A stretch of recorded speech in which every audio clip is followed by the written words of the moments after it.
안녕하세요. PC인베스트 피셔입니다. 이벤트 당첨자 발표 먼저 잠깐 하고 진행하겠습니다. 자, 이전 영상 중에 가구업체 체리쉬 유경호 대표님 인터뷰 영상에서 의견을 주시면 약 40만원 상당의 세라믹 소파 테이블을 보내드린다, 이렇게 이벤트를 했었는데요. 시청자님의 의견을 주시는 것을 요청하셨기 때문에 5월 30일 오전 기준으로 좋아요가 가장 많이 달려있는 이 인기 댓글 순서로 5분 캡처했습니다. 그래서 제가 써주신 메일 주소로 이렇게 주소 여쭤볼 텐데요. 그럼 답장 주시면 이벤트 선물 보내드리겠습니다. 우리 구독자님께 판매하시는 제품 이벤트 해주실 기업 또는 개인 사업자님들의 연락을 기다리고 있습니다. 자, 이벤트 해주시면 제가 미친듯이 홍보를 해드리겠습니다. 지금 그림으로 메일 주소 적혀있고 영상 하단에 설명란에도 메일 주소 있으니까요, 연락 부탁드립니다. 자, 그럼 이제 본론으로 들어가겠습니다. 바로 이 전 영상에서 우리 같은 개인들이 투자를 하거나 재테크를 할 때 대형주를 봐야 하는 이유에 대해서 설명을 드리는데요. 전기차 투자를 예로 들어서 이 대형주인 삼성 SDI를 가장 먼저 봐야 하는 이유에 대해서 설명을 드렸고, 관련된 중견 중소기업들의 주가가 어떻게 움직이는지 이것에 대해서 설명을 드렸습니다. 자, 아직 못 보신 분은 우측 상단에 이 카드 또는 이 영상 맨 마지막에 제가 링크를 넣어 드릴 테니까요, 꼭 보신 다음에 이 영상을 보시면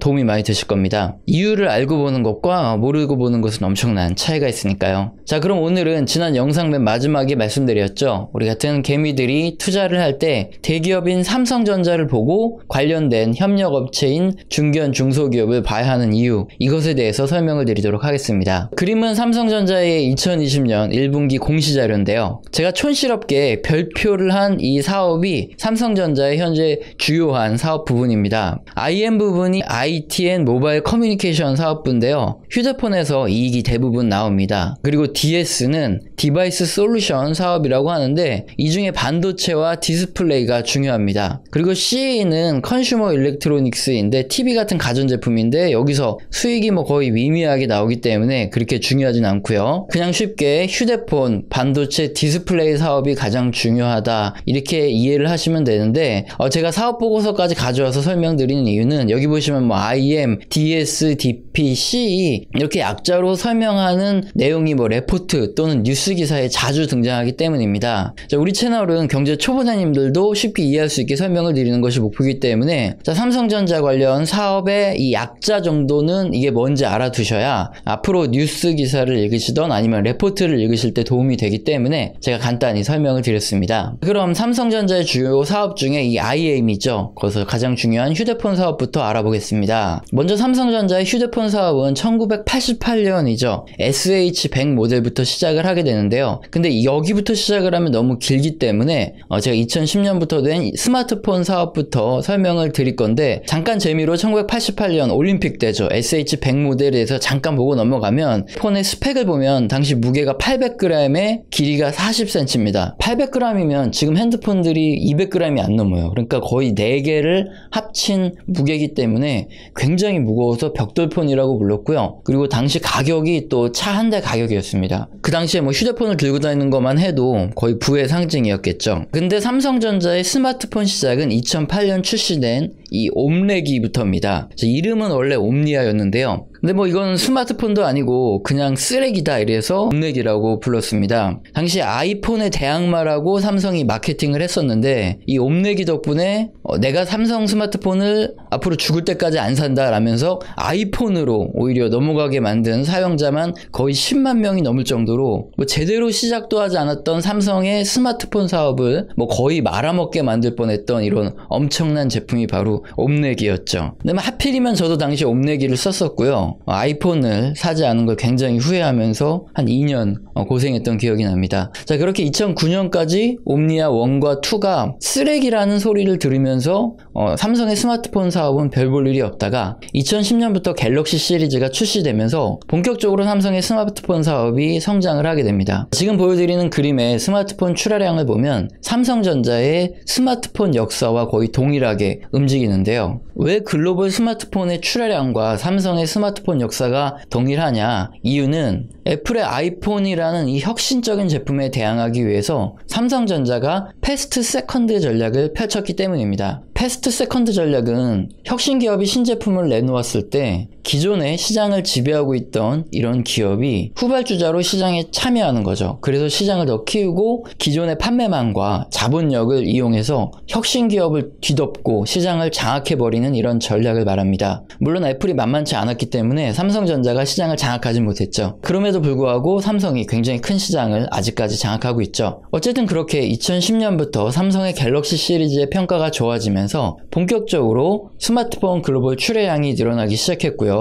2013년에 피크에 도달하게 됩니다. 2013년부터는 중국의 화웨이, 샤오미, 오포, 비보 등의 저가 스마트폰이 치고 올라오면서 삼성전자의 마진율이 떨어지고 출하량도 감소하게 되죠. 그러다 최근에 5G 스마트폰 그리고 폴더블 폰이 판매가 늘어나면서 다시금 삼성의 출하량이 조금씩 늘어나고 있고요. 자, 이것이 최근까지 삼성전자의 스마트폰 사업의 대략적인 역사입니다. 그럼 오늘의 주제인 이 대기업의 사업에 따라 중견 중소기업의 주가가 어떻게 움직이는지 확인하기 위해서 이 삼성전자의 스마트폰 사업에서 무엇을 확인하면 될까요? 바로 망작인 이 옴니기 시리즈는 일단 버리고요. 2010년부터 갤럭시 1, 2, 3, 4, 5, 6 이렇게 쭉 시리즈가 출시될 때마다 해당 제품의 부품을 공급하는 중견 중소기업들의 흐름이 어떻게 됐는지 보면 되는데요. 자, 핵심이 바로 이 그림입니다. 갤럭시의 모델 1, 2, 3, 4 이렇게 시리즈가 출시될 때마다 이 갤럭시의 부품을 공급하는 이 부품사들의 주가 추정 인덱스입니다. 그림을 보시면 2010년부터 갤럭시 각각 시리즈가 출시되기 몇 달 전에 부품사들의 주가가 먼저 크게 상승을 합니다. 그리고 시리즈가 출시가 되면 조금 더 오르거나 아니면은 바로 떨어지거나 이런 흐름이 나타났죠. 이런 흐름이 나타나는 이유는 예를 들어서 설명드리면 쉬운데요. 휴대폰은 출시와 동시에 판매량이 가장 크게 늘어나고요. 시간이 조금 지날수록 판매량이 감소합니다. 자, 이유는 기대감이 떨어지는 문제도 있고 경쟁사에서 약간의 시차를 두고 또 신제품을 출시하기 때문인데요. 그래서 이런 휴대폰은 신제품 출시에 맞춰서 최대한 빨리 물량을 공급하는 것이 마진을 높이는 핵심입니다. 이에 따라서 삼성전자는 신제품이 출시되기 전에 이런 협력 업체의 일정량의 공급량을 맞출 수 있도록 미리 통보를 하고요. 물량을 맞출 수 있는 설비 투자 금액도 지원하면서 이렇게 최대한 빨리 물량을 공급할 수 있게 이렇게 인프라를 갖춰놓고 출시를 하게 됩니다. 그런데 주식시장은 항상 현재가 아닌 미래를 보게 되죠. 그래서 협력사들의 공급량에 따른 매출 증가 그리고 영업이익 증가에 대해서 이렇게 대략적으로 판단이 가능한 이 스마트한 투자자들은 미리 삼성의 갤럭시 시리즈가 출시되기 전부터 협력업체의 주식을 먼저 미리 매수를 해두는 거죠. 자, 이에 따라 갤럭시 시리즈가 출시되기 전에 부품을 공급하는 이런 협력사들의 주가가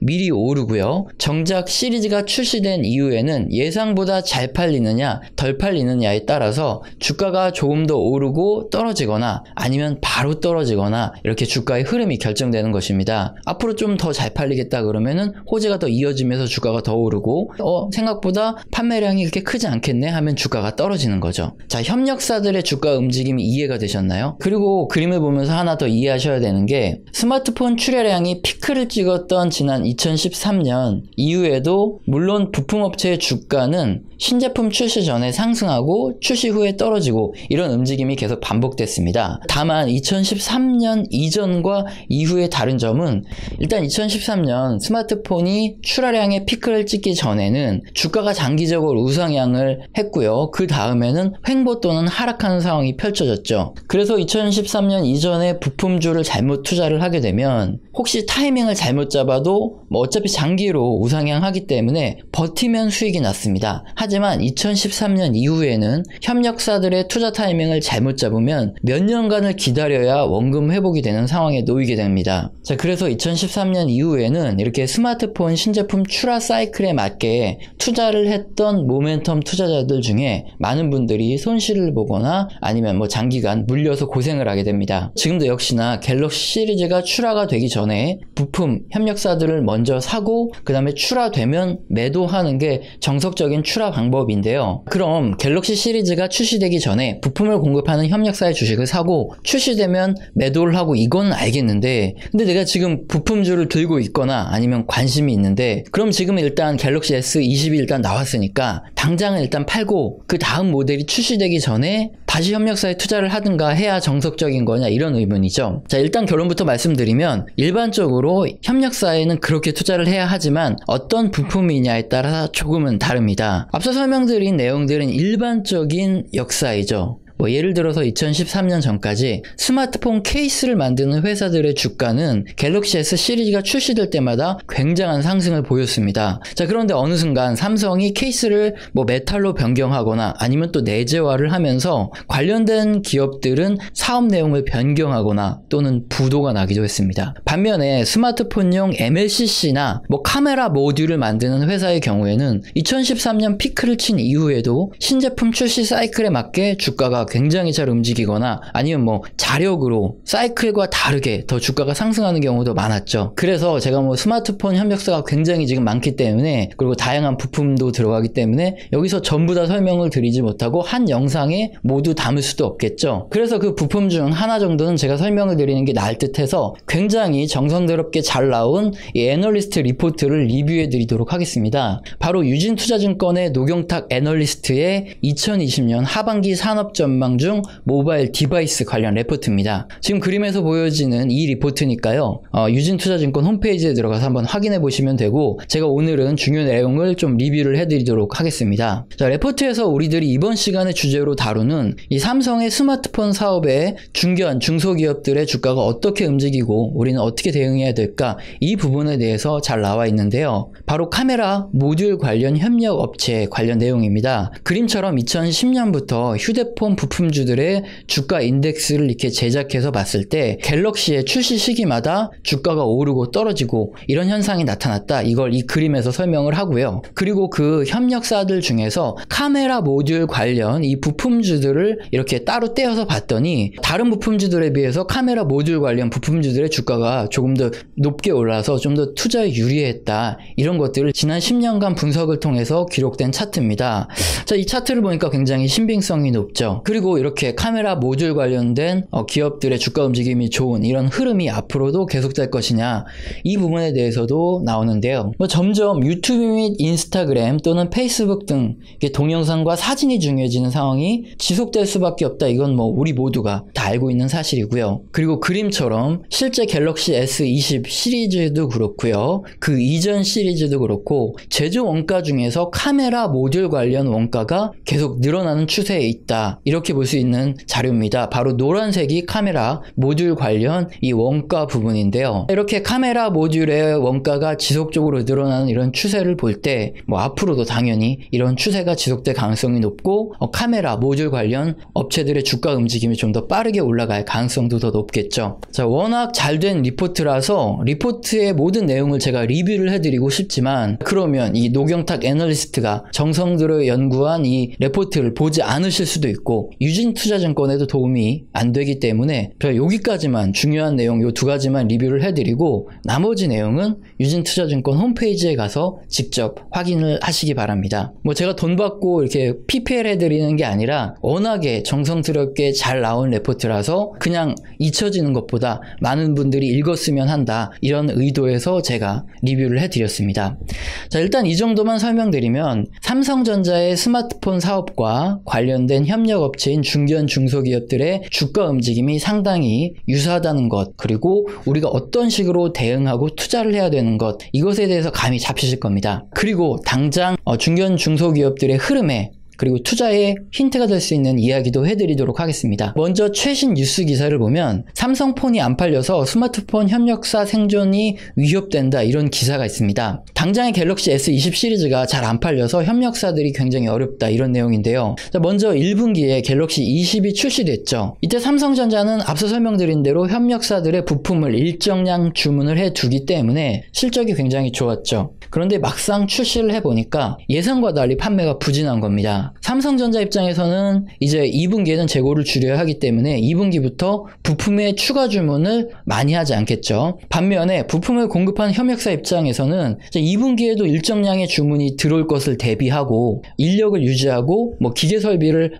정비하는 등 이렇게 적시에 주문한 물량을 생산할 수 있도록 이 투자를 해두었는데, 주문이 들어오지 않게 되면 매출은 감소하는데 높은 고정 비용만 나가는 꼴이 돼서 이익이 감소할 수 있고 어려워질 수밖에 없다, 이런 내용입니다. 그래서 당장 지금 협력사들의 상황은 뭐 2분기부터 별로 좋지 않다, 이것을 알 수 있고요. 두 번째, 삼성전자가 올해부터 중국 ODM 물량을 크게 늘렸기 때문에 국내 협력사들의 타격이 크다, 이런 이야기가 있는데요. 자, 이미 2019년 말부터 중국의 윙텍 등을 통해서 저가의 삼성 휴대폰 제품의 외주 제작 방식으로 휴대폰 생산을 늘리겠다 밝힌 적이 있습니다. ODM 방식이 뭐냐면 생산자가 개발한 스마트폰에 삼성 마크만 붙여서 판매하는 방식인데요. 비슷한 개념인 OEM이 있는데 이것과 비교하면 이해하기 쉽습니다. OEM은 삼성전자가 디자인, 설계 등 모든 것을 다 하고요. 생산만 다른 곳에 위탁으로 맡기는 거고요. ODM 방식은 한마디로 알려지지 않은 이런 좋은 제품을 가져다가 삼성이 그 공급망이 있기 때문에 마크를 붙여서 판매를 하는 거죠. 그래서 저가 사양의 스마트폰에서 가격을 최대한 줄이고 마진을 남겨 먹을 수 있는 굉장히 좋은 방식입니다. 그래서 저가 시장에서 점점 경쟁력을 잃는 삼성이 이 ODM 방식을 택한 거고요. 자, 그래서 삼성전자의 저가형 모델에 부품을 공급하던 우리나라 협력사들은 일감이 줄어들 수밖에 없다, 이런 게 현재 상황입니다. 자, 이 내용만 봐도 현재 협력사들의 당장에 어떤 상황이 펼쳐질 것인가, 이것에 대해서 알 수 있으시겠죠. 자, 일단 삼성전자의 스마트폰 사업과 협력하는 중견 중소기업들의 흐름과 주가가 움직이는 원리에 대해서 살펴봤는데요. 이것만 해도 시간이 상당히 오래 소요됐기 때문에 다음 시간에는 삼성전자의 반도체와 디스플레이 사업과 여기에 협력사인 중견 중소기업들의 주가 흐름과 주가가 움직이는 원리에 대해서도 알아보도록 하겠습니다. 오늘 영상도 마음에 드셨다면 구독과 좋아요는 꼭 눌러주시고요. 지속적으로 시청 부탁드립니다. 감사합니다.